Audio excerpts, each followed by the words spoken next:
Hey guys, this is Comic Uno, and today I'm doing a review for Convergence Batgirl issue 1. And before I start talking about this issue, just want to give you guys a couple updates. Of course, I have Comic Uno episode 92, and that's the show where I review all the comics I read this week in one show, and here are those exclusive comics. We got Spider-Man 2099 issue 11, Birthright issue 6, Grim Fairy Tales issue 109, Max Ride First Flight issue 1, Convergence The Question, Issue 1. S.H.I.E.L.D., Issue 4. Convergence Harley Quinn, Issue 1, which I also have an in-depth review on Comic Frontline 4. Arrow Season 2.5, Issue 7. Howard the Duck, Issue 2. Batman and Robin, Convergence, Issue 1. Convergence Speed Force, Issue 1. All New Hawkeye, Issue 2. Captain Marvel, Issue 14. Jupiter's Circle, Issue 1. Spider-Woman, Issue 6.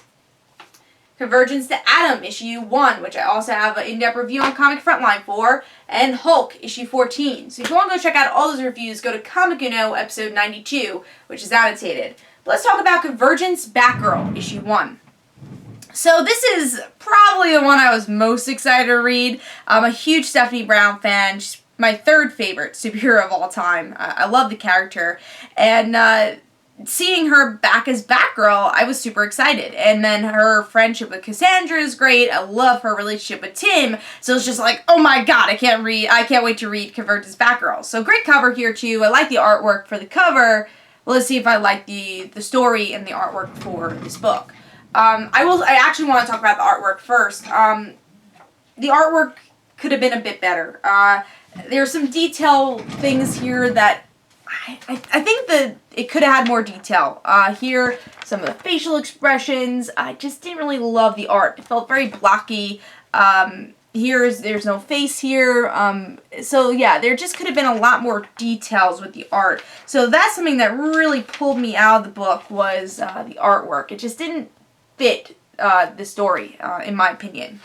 So that's something that kind of took me out of it. So I wanted to state that. But let's talk about the story itself. This is very much in Stephanie Brown's point of view and getting help of her friends Tim and Cassandra to get her back in the game. Because the Dome called her to be the savior of their world. And Tim and Cassandra are like scratching their heads like she has not been Batgirl for a year. Problem is we don't know why she hasn't been Batgirl for a year. She just quits. And that's a little bit weird for Stephanie because she took so long to prove herself as Batgirl. Why did she quit? Is it because of the Dome? I guess, but didn't really seem like Stephanie to quit because of a Dome. But yeah, so throughout the issue we get to see what has she been doing throughout the year. She's a nurse and she helps people that are pregnant. And there's a lot of people getting pregnant under the Dome because they're bored. But we're getting to see that. We get to see that Stephanie's not really scared. You know, she has a lot of confidence until she has to put back the Batgirl suit and save the city. She doesn't have a lot of confidence after that. And now she's floating away from this metal stuff. And again, she's going to be the savior. And she's got to practice. And I think, let me see who's the person who actually, yeah, Catman's the person who ends up fighting her. So it's a bit mixed up, the timeline, which I guess is a bit of a complaint that the timeline's so mixed up. But what did I think about the issue as a whole? As I said, the art kind of took me out of the book a lot. But I really like the story for Stephanie and Cassandra. Cassandra, even though she said very few words, but that's so much Cassandra. She was mute for a long time in her own book. So for her to have few words, but have that word of encouragement for Cassandra and some of the great dialogue between them is something I missed. You know, I love where they're gonna have a fight with each other, like hand-to-hand combat. Stephanie's like, oh my god, I'm gonna fight her, I'm gonna fight her. And it's like, yeah, you just flinched and your whole body language tells me you're not gonna fight me. Love that. You know, Stephanie just wanting to go to the bathroom in the beginning, and it's like, that's so Stephanie. It's like, hey, I gotta go pee. I love that. I love that about Stephanie.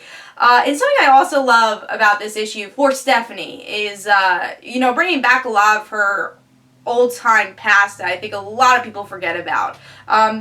A lot of people read Stephanie as Batgirl, that's where they fell in love with the character, but she originated as Spoiler. And not New 52 Spoiler, but Spoiler for like 100 and something issues in Robin. And she was pregnant in that story, and that's a story I feel like I personally love for Stephanie, because she's kind of gave up a lot from it, and she had to go through a lot of her past because she was pregnant, like, oh, her father stealing the baby or something like that. So she had to really get some self-strength because of it, and they reference that here perfectly. You know, Stephanie saying, yeah, I gave up my baby, but I don't regret it. I know my baby's living a great life, and I love that about Stephanie, and they reference that in her being a nurse, and it's like, yeah, I do know how you feel. So I love that, love that. So I think the only thing that was out of character for Stephanie is giving up being Batgirl, but everything else I thought was very in tone for Stephanie, and that's what I loved about this book. But a gripe I have, Tim. Even though he kind of acted like he did in the Batgirl series, like kind of being standoffish. It's like, oh, can she do this? That was always Tim.